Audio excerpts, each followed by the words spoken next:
أشهد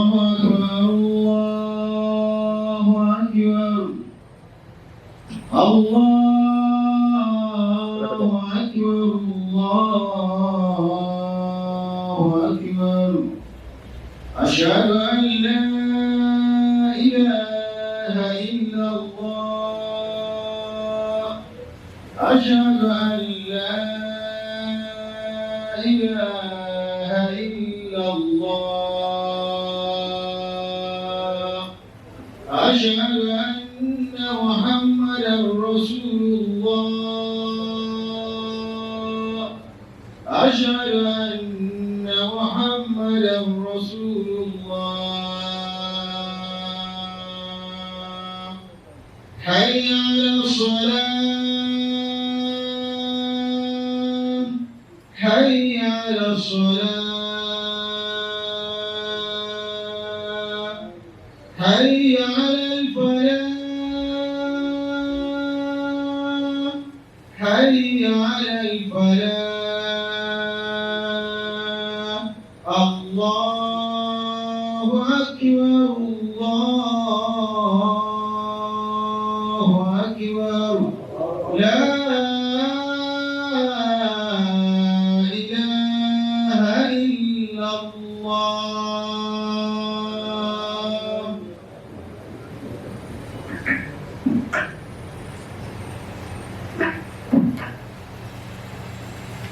أعوذ بالله السميع العليم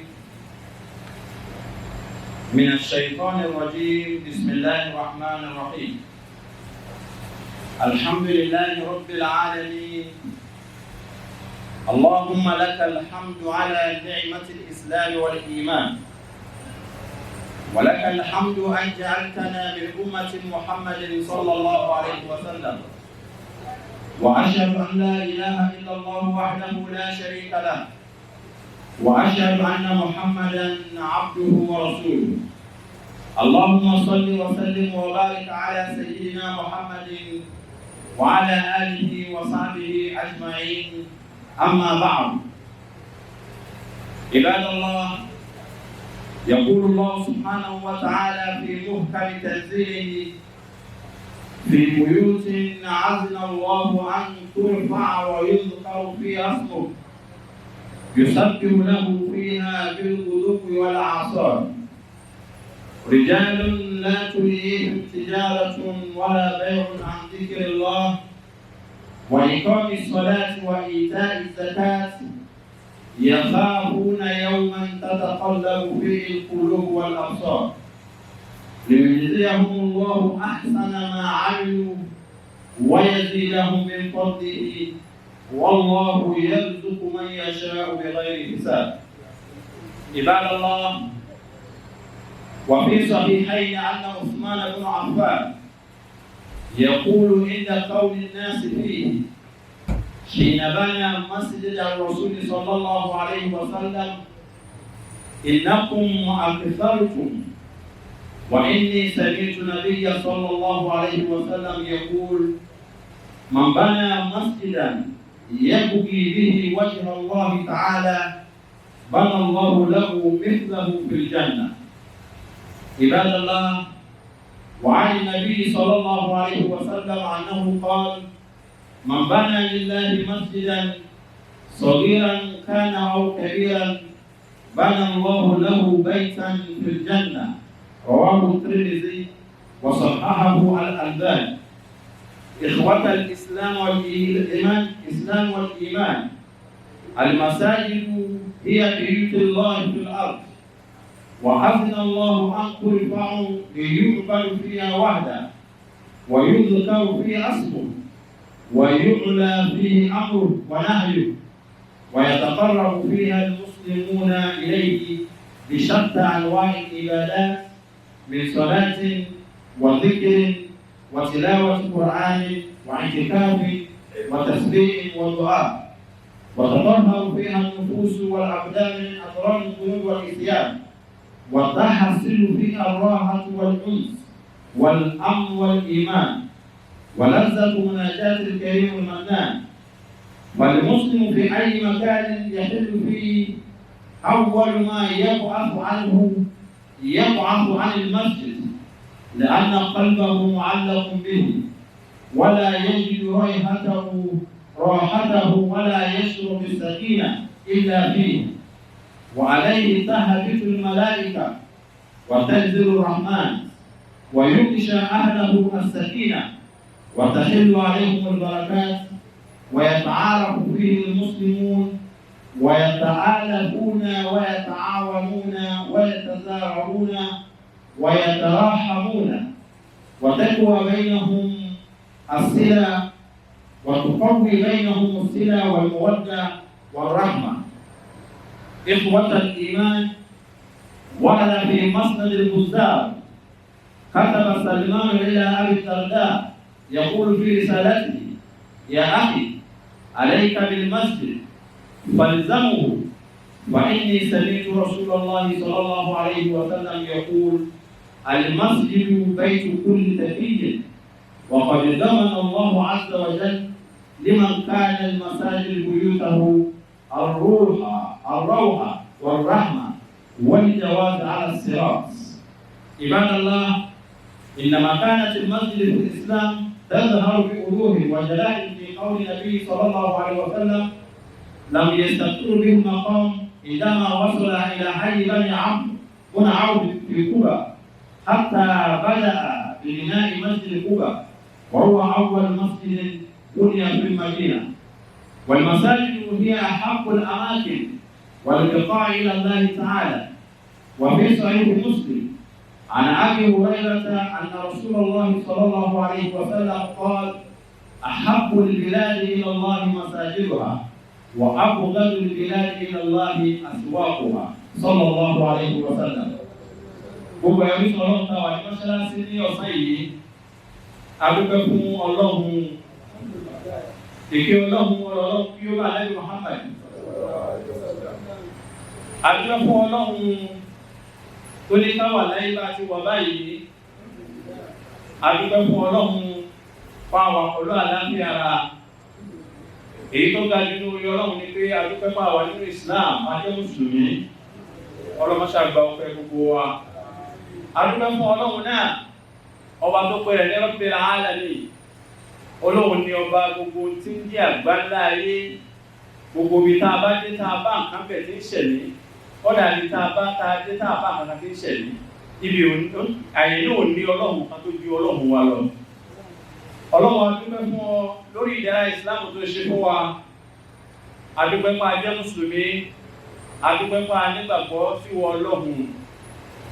Adúpẹ́ ọ̀gá orí tó ṣe fún wa, tó ṣe wá lọ́kàn nínú àlùmọ́ Ànábì Muhammad. Ìkẹ́ Ọlọ́run Ọlọ́run kó bá Ànábì Muhammad náà. Ajẹ́ni tó kò sẹ́nìkan àfi Ọlọ́run ọ̀kan ṣe ìwọ Ọlọ́run láyé tó wà. Kò sẹ́nìkan tó jọ ní gbólóhùn ní rírí. Báwo ló ṣe rí lágbájábá ìjọ kò sí fún Ọlọ́run. A sì jẹ́rìí pé òjíṣẹ́ lá Muhammad sallallahu alaihi wasallam ẹrú Ọlọ́run ni, òjíṣẹ́ Ọlọ́run ni. Ìkẹ́ Ọlọ́run kó bá Ànábì Muhammad náà. Gbogbo ẹrú sí Ọlọ́run tá wà nínú mọ́ṣáláṣí ọ̀sán yìí, ẹ jẹ́ ká wòye sáyẹ̀ Ọlọ́run tó fi ránṣẹ́ sí Ànábì Muhammad.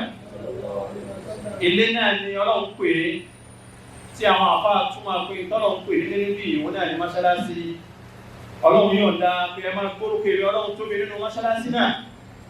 Ẹ máa dúpẹ́ fẹ́mi Ọlọ́run bẹ́ẹ̀, kẹ́ ẹ máa yin èrè Ọlọ́run bẹ́ẹ̀. Bẹ́ẹ̀ bá ń ṣe láàárọ̀ bẹ́ẹ̀ ni kẹ́ ẹ máa ṣe lọ́sàn-án. Ìtumọ̀ yẹn ni pé tá a bá wà nínú mọ́ṣáláṣí, àlẹ́tọ̀ àti máa ṣe nǹkan àbí ká máa dárúkọ Ọlọ́run. Káfí ju àwọn kan nínú àwọn ọjọ́ Ànábì Muhammad, káfí ju àwọn sàábé Ànábì Muhammad, káfí ju àwọn tábì'ùn, àwọn tí wọ́n wá lẹ́yìn àwọn sàábé Ànábì Muhammad, káfí ju àwọn tábì'ín, àwọn tó ṣe pé àwọn ò bá àwọn sàábé Ànábì Muhammad, àmọ́ wọ́n bá àwọn tí wọ́n bá àwọn sàábé Ànábì Muhammad láyé, wọ́n bá wọn ṣe. Ọlọ́run wọ́n ròyìn wọn nínú Al-Qur'ani. Ọlọ́run wallahi èèyàn ni wọ́n, àwọn táwí. Níta fi pè wọ́n léyìn ni pé la tulhihim tijaratun wala bay'un an dhikrillah. Nǹkan kẹ́yìn ṣe wọ́n láì rójú tí wọ́n bá ti gbọ́ fún wọn pè wọ́n báyìí, wọ́n dá Ọlọ́run. Gbogbo ohun tá máa ń ṣe wọ́n jù lẹ́ni, wọ́n máa sáré lọ sí Ọlọ́run. Àwọn èèyàn nìyẹn.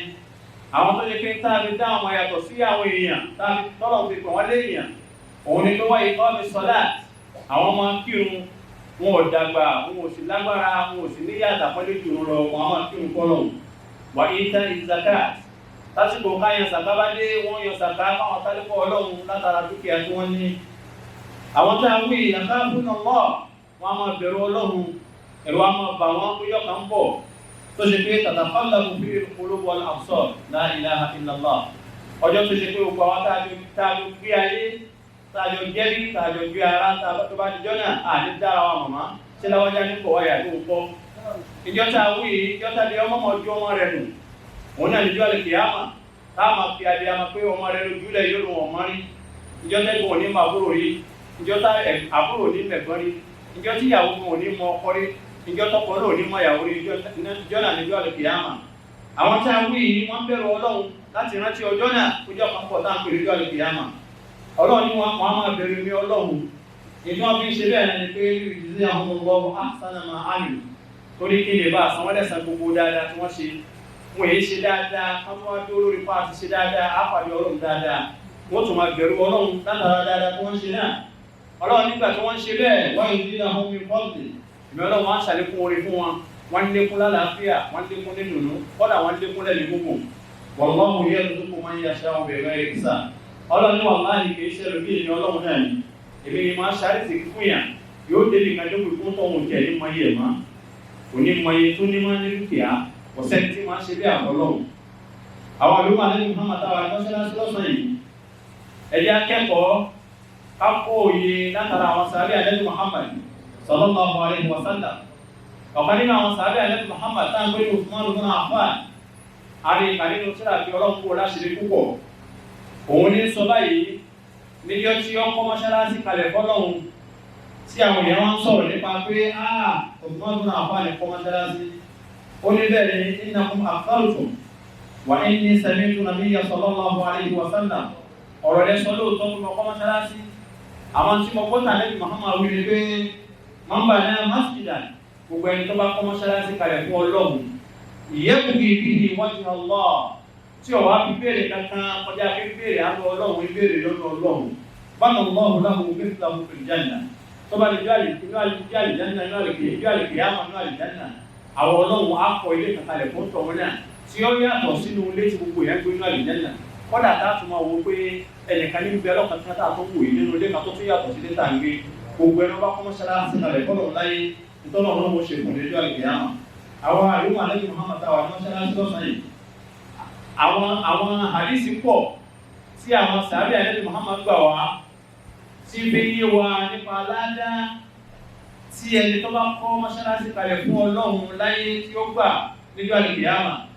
nínú àwọn àdìsí yìí ọwọ́ àbẹ̀ tí Ànábì sọ pé man bana lillahi masjidan, gbogbo ẹni tó bá kọ́ mọ́ṣáláṣí kalẹ̀ láyé, Ànábì ní sagiran kana, mọ́ṣáláṣí yẹn kéré ni aw kabiran àbótóbi ilé ìta wà mẹ́rin, bana Allahu lahu baytan fil janna. ó tọ̀ wọ́n fún kabalẹ̀ pé Ọlọ́run ọkọ̀ ilé kàkalẹ̀ fún náà nínú àlìjánná tàbá tẹ́lẹ̀ kìyàmà. Ọlọ́run adúpẹ́ fún ẹ. àwọn àdébí ní ọ̀sán yìí láti bá ọmọ ìyá wa dúpẹ́ lọ́dọ̀ Ọlọ́run olùtọ́lọ́run ṣe fún wọn tí wọ́n yí nínú dúkìá tí wọ́n ní, tí wọ́n kọ́ ilé Ọlọ́run kalẹ̀ tí a ń pè ní mọ́ṣáláṣí tí gbogbo wa wà níbẹ̀ ní ọ̀sán yìí. orí Ọlọ́run tọ́lọ́run ṣe fún wọn yìí dákọ́ lọ mọ́ bá jẹ́ fún wọn o. gbogbo wa náà táwa bá wọn dúpẹ́ lọ́dọ̀ Ọlọ́run mọ́ṣáláṣí àlékún orí náà báwa náà àtàwọn àtẹ̀yìn Ọlọ́run ìyá ṣe rere.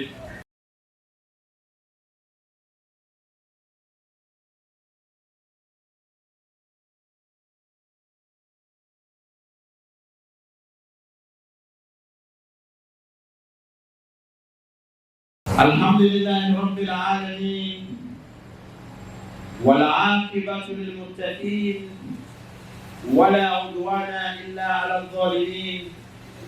صلاة وسلاما على أشرف المرسلين سيدنا محمد وعلى آله وصحابته الذين أحيوا سنته على طول المدى. ثم أما بعد، عباد الله، لقد حثنا الإسلام على بناء المساجد كما حثنا أيضا على عمارتها، وجعل ذلك علامة من علامات الإيمان. فقال جل وعلا في كتابه الكريم: إنما يعمر مساجد الله من آمن بالله واليوم الآخر وأقام الصلاة وآتى الزكاة ولم يخش إلا الله فعسى أولئك أن يكونوا من المهتدين. عباد الله، يقول النبي صلى الله عليه وسلم: 7 يجري للعبد أجرهن من بعد موته وهو في قبره: من علم علما أو كرى نهرا أو حفر بئرا أو درس نخلا أو بنى مسجدا أو ورث مصحفا أو ترك ولدا يستغفر له بعد موته صلى الله عليه وسلم. Àbẹ̀rí sọ̀rọ̀ ta wà mọ́ṣáláṣí ọ̀sán yìí, adúpẹ́ ní ọ̀dọ̀ Ọlọ́run, ìfẹ́ Ọlọ́run Ọlọ́run kó bá Ànábì Muhammad, kó bá wọn ará ilé Ànábì Muhammad, kó bá wọn sàábé Ànábì Muhammad. Ìfẹ́ Ọlọ́run náà kọ́lọ̀ fi kárí gbogbo wa. Àbẹ̀rí sọ̀rọ̀ ta wà mọ́ṣáláṣí ọ̀sán yìí, èyí tá torí ẹ̀ jòkó ní ọ̀sán yìí, Ìsìláàmù ló ṣe wá lójú kòkòrò bẹ́ẹ̀ bí gbogbo ẹni tó bá yó tó jẹun tó yó tó ṣẹ́kù ohun nínú owó ẹ̀ ọkọ̀ mọ́ṣáláṣí fún Ọlọ́run kó tó kúrò láyé. Bí Ìsìláàmù ṣe wá lójú kòkòrò ká kọ́ mọ́ṣáláṣí, bẹ́ẹ̀ náà ló ṣe wá lójú kòkòrò pé bá a bá lẹ́ni tó kọ́ mọ́ṣáláṣí kalẹ̀ táwọn ò tí ì kọ́ kábó ń tọ̀hún mójútó bí mọ́ṣáláṣí ò sí ní parẹ́. Ọlọ́run ṣe lè ní àpẹẹrẹ kan nínú àpẹẹrẹ tá a fi mọ̀ pé yẹn ní ìmánì onígbàgbọ́ sọ́lọ́run. Gbogbo ẹni tí bá ń ṣojú kòkòrò kó wọn kọ́ mọ́ṣáláṣí, wọ́n ní ká má wo fún kàmẹ́lì ká mọ̀ pé dájúdájú ní táwọn pè ní ìmánì Ọlọ́run wà lára ẹ̀. Gbogbo ẹni tí bá ń tọ́jú mọ́ṣáláṣí lẹ́nìí ká kọ́ka rẹ̀ tí tọ́jú ẹ̀ tí òjò dọ̀tí tí òjò bàjẹ́. Ànábì Muhammad ní káwọn tọ̀hún ní pé àkíkà ní táwọn pè ní ìmánì Ọlọ́run bẹ̀rẹ̀ rẹ̀. Ẹ̀rí jẹ́ ní sólórí eléyìí, òun ni àyà tọ́lọ̀ fi ránṣẹ́ sí Ànábì Muhammad. Tọ́lọ̀ ń sọ báyìí nínú Suratu Tawbah, àyà 18, tọ́lọ̀ ń sọ bẹ́ẹ̀ fún Ànábì Muhammad. Ó ní innama ya'muru masajida Allah. Gbogbo ẹni tẹ́ báyìí tí ń ṣe báwo ni mọ́ṣáláṣí ò sí ní bàjẹ́ bí ò ṣe ní wó, tí ń tọ́jú mọ́ṣáláṣí, tí ń lọ tí ń bọ̀ látàrí pé báwo ni mọ́ṣáláṣí ò ṣe máa mọ́ ní gbogbo ìgbà, báwo ni mọ́ṣáláṣí ò ṣe máa dùn rí fún àwọn mùsùlùmí tó fẹ́ kírun níbẹ̀. Gbogbo ẹni tẹ́ báyìí tí máa ń ṣe wàhálà báyìí lórí mọ́ṣáláṣí, ẹ gbọ́dọ̀ ọ̀gbọ̀n kan ní ìlànà ẹ̀kọ́jà kóńtọ̀ ọ̀hún amana billah onígbàgbọ́ sọ́lọ́hún ni òun mọ̀ onígbàgbọ́ sọ́lọ́hún wal yawmil akhir, ó sì nígbàgbọ́ pé ọjọ́ kan bẹ táǹkù lọ́jọ́ gbẹ̀yìn, ọjọ́ tí gbogbo wa bá ti pọ̀ tó yìí náà tá a mọye wa náà tá a ní sí láyè tá a wáyé mọ́ tá a máa bẹ níwájú Ọlọ́run. Níjọ́ tí a ní rìkọ́dù táǹkù ní absent, ọ̀sẹ́ni tí ò ní sí mẹ́jọ́ náà kò ní sẹ́ni kan tí ó ṣẹ́kù láyé gbogbo aláàbọ̀sọ́wájú Ọlọ́run níjọ́ kan. Gbogbo ẹni tẹ́ bá rí ti máa ń tọ́jú mọ́ṣáláṣí tí ń ṣètò mọ́ṣáláṣí pé bóun ló ṣe ní bàjẹ́, báwo ni mọ́ṣáláṣí ó sì máa dùn rí, òun tó ń gbọdọ̀ já sí pẹ́ni tó nígbàgbọ́ sí ọjọ́ kan táǹkù lọ́jọ́ gbẹ̀yìn. Wa aqama salata, gbogbo ẹni tí máa ń ṣe báyìí ẹ̀rí pé yóò máa kírun. Wa ata zakata, bí àsìkò bàtà bá dé yóò máa yọ zaka. Wa lam yakhsha illa Allah, òun náà ó sì ní bẹ̀rù ẹnìkan àbọ̀lọ́run. Ọlọ́run láwọn tá a kálẹ̀ yìí ẹ lọ́ọ́ má máa dájú o, àwọn tá a wí àwọn ni humul muhtadun, àwọn táwọn Ọlọ́run ta fún wọn mọ̀nà, ẹni ìmọ̀nà ni wọ́n lọ́dọ̀ àwọn Ọlọ́run. Gbogbo ẹni tá a bá sì fi mọ̀nà ẹ lè fi àwọn Ọlọ́run ẹni tá a fẹ́ràn ni. Bọ́lá bá ti fẹ́ràn yàn ó tó wọn níṣòro láyé níjọ́ àlèkè àmà kò ní níṣòro. Àwọn oníṣòwò ọ̀làǹtà àwọn mọ́ṣáláṣí lọ́sàn yìí, ẹ̀jẹ̀ á tẹ́tí gbọ́ ọ̀kan nínú àwọn ẹ̀kọ́ tí Ànábì Muhammad kọ́ wa tó sì ṣe wá lójú kòkòrò ẹ̀. Ànábì ní wallahi sábòkùn nǹkan méje kan bẹ yajri lil abdi ajruhunna. Bí ẹni bá ṣe nǹkan méjèèjì tá a wí kalẹ̀ láyé kó tó kú, bó bá kú ò láyé tó bá kú ò láyé tó kú tí ò sí láyé mọ́, ládàá nǹkan méjèèjì náà tó máa lọ bá nínú sàárè. Ànábì wa bẹ̀rẹ̀ sí ní kà á.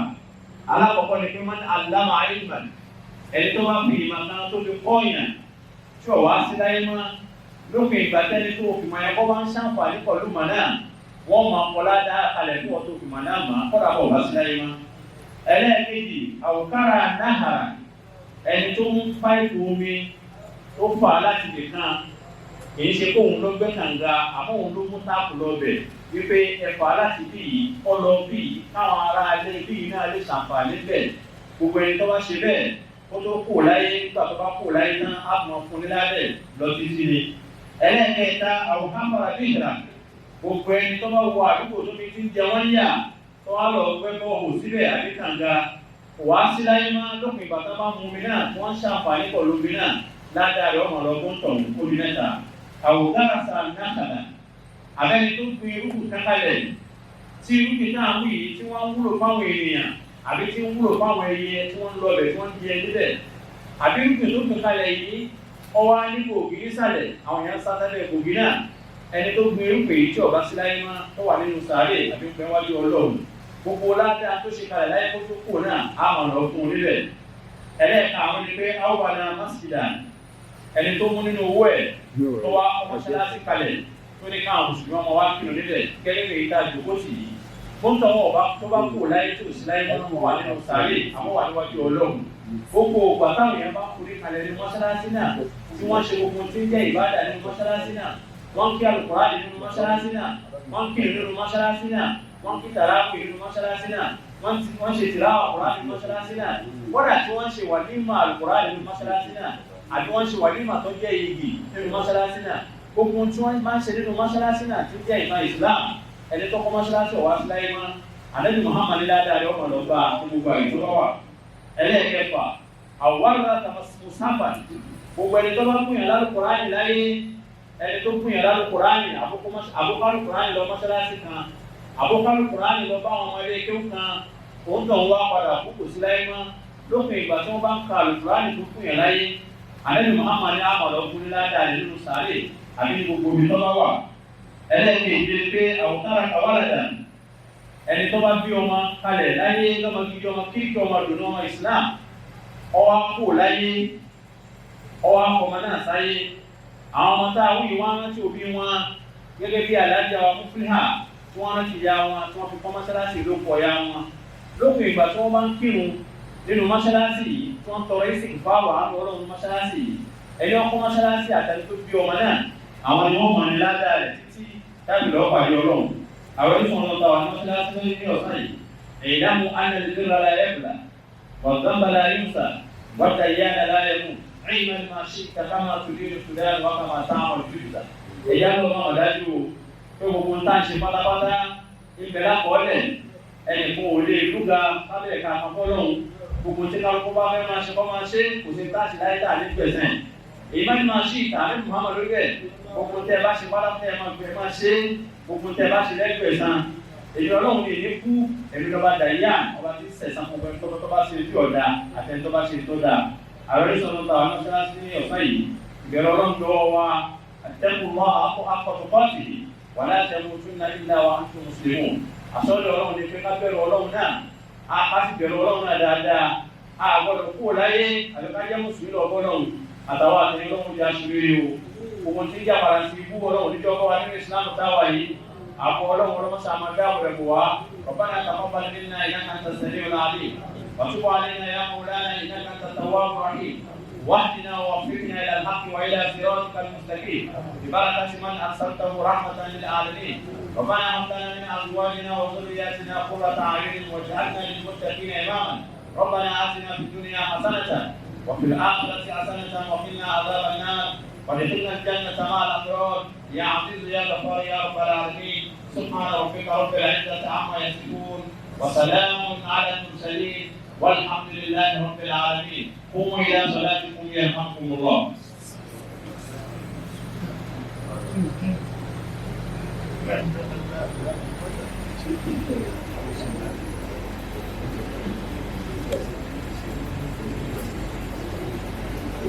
الله أكبر الله أكبر أشهد أن لا إله إلا الله أشهد أن محمدا رسول الله حي على الصلاة حي على الفلاح قد قامت الصلاة وقد قامت الصلاة الله أكبر الله أكبر لا إله إلا الله. صلوا واعتدلوا يرحمكم الله.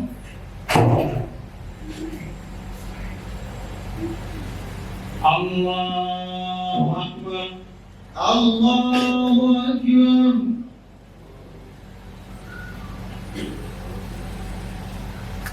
الحمد لله رب العالمين الرحمن الرحيم مالك يوم الدين إياك نعبد وإياك نستعين اهدنا الصراط المستقيم صراط الذين أنعمت عليهم غير المغضوب عليهم ولا الضالين.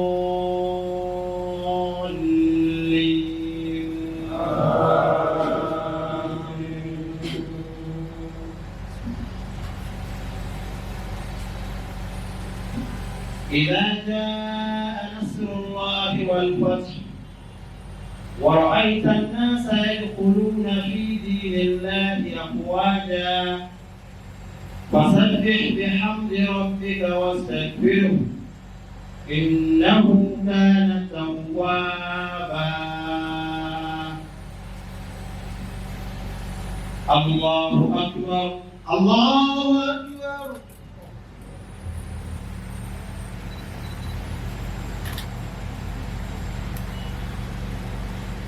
سمع الله لمن حمده ربنا ولك الحمد. الله أكبر الله أكبر.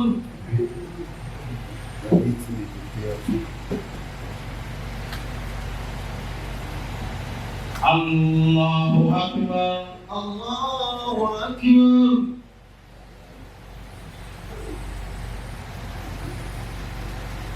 الله أكبر الله أكبر.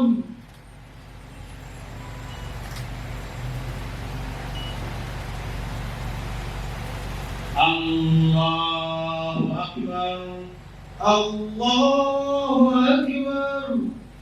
الحمد لله رب العالمين الرحمن الرحيم مالك يوم الدين إياك نعبد وإياك نستعين اهدنا الصراط المستقيم صراط الذين أنعمت عليهم غير المغضوب عليهم ولا الضالين.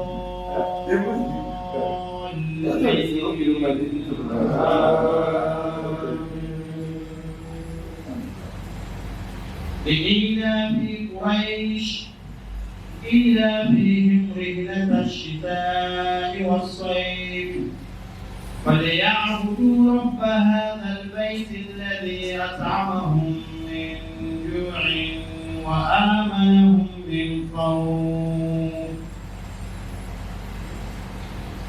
الله أكبر الله أكبر.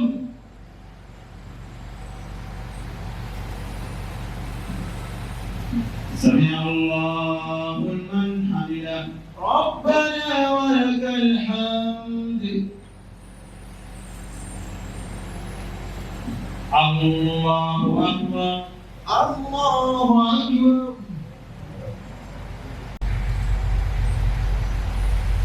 الله أكبر الله أكبر. الله أكبر الله أكبر.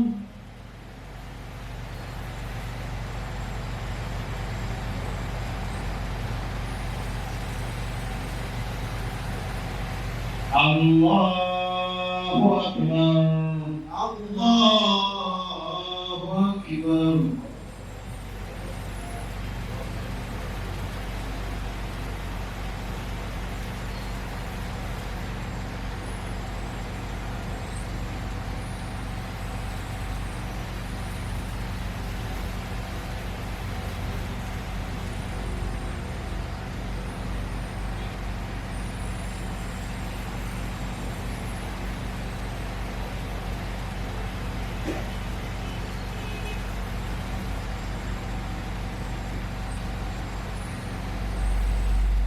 السلام عليكم ورحمة الله.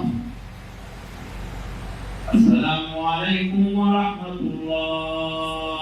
السلام عليكم ورحمة الله. السلام عليكم ورحمة الله. استغفر الله استغفر الله استغفر الله.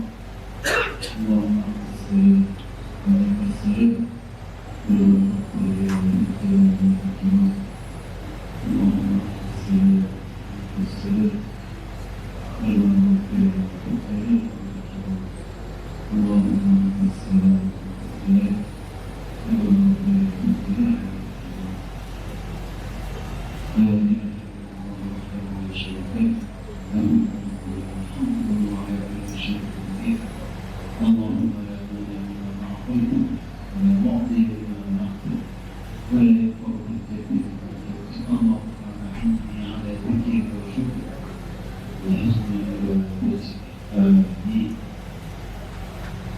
gbogbo àwa alúmọ̀lẹ́bí Muhammad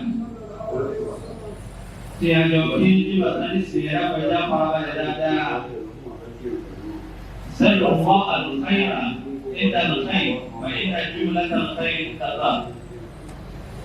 Àwọn bàbá wa tí wọ́n kúrò pẹ̀lú bàtàlísì àwọn bàbá wa Sharafuddin, bàbá wa Àjàrà wọ́n kúrò pẹ̀lú wa.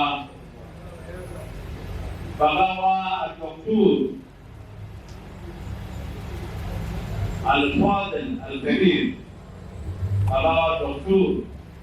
Abdulkadir Salman, àbá wa Dr. Ọba Sọlágbẹ̀rún wọ́n fi pẹ̀lú àtẹ́nìsì. Ẹlẹ́kùn bá kúrò wọn lọ sọ́dọ̀ bàbá wa àdánísì tí wọ́n ṣàdúrà fún wa. Ayé orí láwa yìí ká gbé orí níbẹ̀. Ìyá wa tọ́lọ̀ ṣorí náà kìí sí kọ́lọ̀ dá ọmọ ọmọ bàbá ẹ̀rọ wọn. Gbogbo àwọn tí a wá bá wọn dúpẹ́ lọ́dọ̀ Ọlọ́run kó orí eléyìí. Dáàmú Ọlọ́run kó orí tó fi báyìí ló tàṣílẹ̀ ọmọ wa náà. Ẹ̀dàpọ̀ ẹ̀jẹ̀ ń farabalẹ̀ kókó lọ́lọ́run bá mú kí ó ṣe kálukú wa. Ní ìrètí ká béèrè lọ́dọ̀ rẹ̀ ní kó sì máa fún wa. Àwọn bàbá wọ́n ṣàdúrà fún wa ní ti ká tó bèèrè ẹ̀dàkùn. Ike ìwé tí màá wá ní dídàpọ̀ bọ́lá yìí dáàmú Ọlọ́run já màá sí dáadáa gbé sáyé wa. Dáàmú Ọlọ́run ìsìlámù tó wà ní táwa yìí dáàmú mọ́mú ìsìlámù tó bí láéláé. Gbogbo ibi tó wá ṣẹ́kù tá a fẹ́ káyọ̀ gba ìsìlámù dáàmú Ọlọ́run ṣàṣẹ́bẹ̀ ọlá àná ìlọ́dọ̀ Ọlọ́run. A gbé wọn kúrò fún àwọn bàbá wa nísìnyí kí wọ́n ṣàdúrà fún wa. Táwọn wá lọ ní olórí tó pọ̀ ọ̀gbọ̀n àlùbáríkà. Orí náà mọ̀ wá lọ bẹ́ẹ̀ tó sọ àwọn wa tó tàn àwọn ọlọ́run ṣàṣẹ́bẹ̀.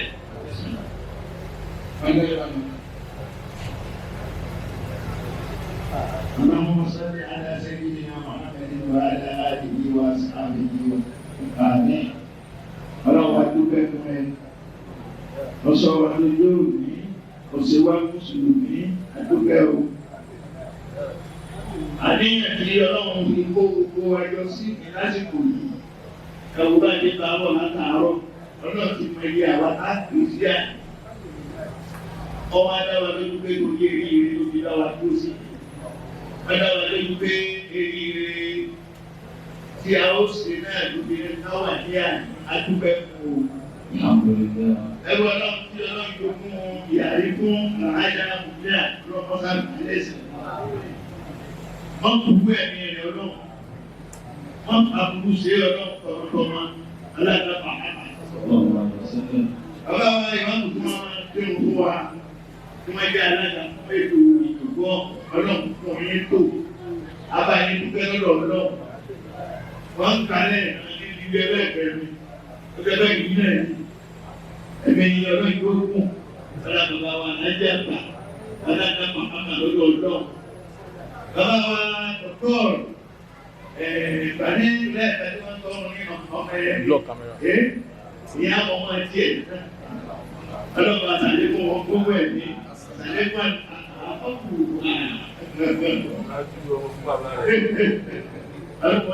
gbogbo wa lẹ́yìn kọ̀ọ̀kan gbogbo àtọ́kùnrin àtọ́kùnrin táyọ̀ kí o ní àní ọdún láti àpáta wọlé. Kò sí ìtàrí tí ó lọ wọ́n náà púpọ̀ tí wọ́n lẹ́sẹ̀ dáadáa lọ́wọ́ tó àgbàdẹ́ fún wa. ربنا عليك توكلنا وإليك أنبنا وإليك المصير. أنت ولينا فاغفر لنا وارحمنا وأنت خير الراحمين. واكتب لنا في الدنيا حسنة وفي الآخرة إنا هدنا إليك يا حي يا قيوم. اجعل لنا من أمرنا فرجا ومخرجا حتى لا نبتغي لك يا حي يا قيوم يا ذا الجلال والإكرام. سبحان ربك رب العزة عما يصفون وسلام على المرسلين. Bàbá wa gba tí wọ́n ṣàdúrà fún àwa ìmọ̀ mọ́lé 5,000 naira látọ̀dọ̀ wa. Owó àdúrà ni. Àbá wọlé fún orí àwọn àbáàdé. Ọgbà ìsìlámù ní ẹ̀rọ fún ìfọ̀mù yìí. Àbá wa wọlé tán àwọn àti tó bẹ̀ wọ́n lọ́wọ́ ìgbà bàbá wa.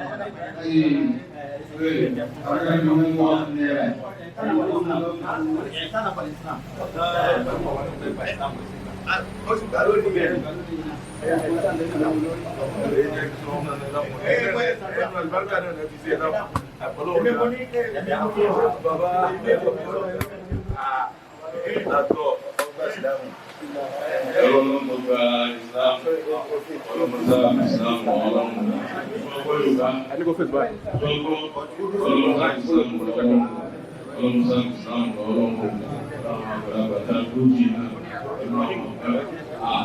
ọmọnù ọlọ́run mọ́sá Islam, ọlọ́run tó fi ọ́ ànábíwá Ibrahim, tó fi ọlọ́run tó fi àwọn ànábíwá ọlọ́run tó ń sàtọ̀ ọlọ́run nínú Islam, Islam, ẹgbẹ́ gba Islam, èsì pé gbogbo ọlọ́rọ̀ wa ní àbúṣe bẹ́ẹ̀. Àná Muhammad lọ́jọ́ ká gbogbo wa oṣù mẹ́ta ní òbí ìdánwò tẹ́lẹ̀ rẹ̀, òkú ló tẹ́lẹ̀ rẹ̀ bẹ́ẹ̀, yóò ló jẹjẹ. Ìlú ń kó náà lórí ọlọ́run, lọ́dọ̀ tó bá lójú mú oṣù ọwọ́run, olùgbà Islam lọ́kọ̀ máa ń lo ayé gbẹdẹ mú kẹ́ ní ọwà. Gbogbo àwa àìpín ìsìn ìsìlámù náà bàbá wọn àìpín ìlànà bàbá ti gba ìsìlámù gbogbo gbẹdẹ mú kẹrin láyé kankan tó sì tó lọ́dà láyé kan. Ó lè jẹ́ pé nígbà tó ṣẹ̀ṣẹ̀ gbá ìkan lọ́wọ́ náà wò ó fẹ́ fi àsátìn ìmọ̀nì rẹ̀ ìgbésẹ̀ lóòótọ́ ní ọgbà lóòótọ́ ní àbí owó ọ̀gá lílá aláṣẹ olè láti ń lọ́la nífẹ̀ẹ́ olè lílọ́tún la àbí ìjọ ọgbà ìmọ̀nì lọ́rọ̀ náà ò ní bí lọ́wọ́. Islam lọ́rọ̀ rẹ̀ ọlọ́run ní ìjọ ọ̀la subhanahu wa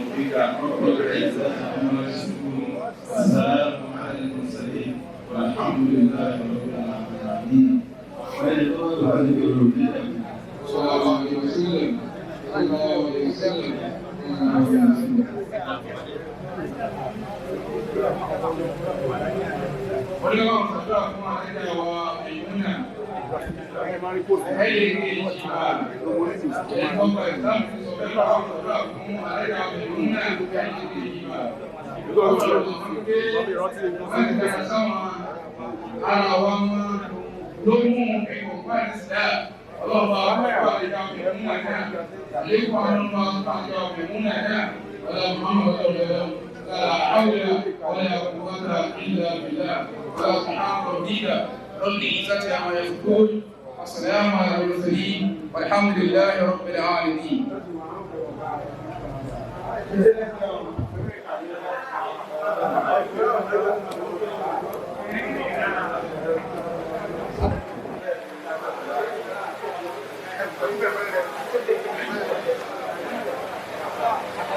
¿Se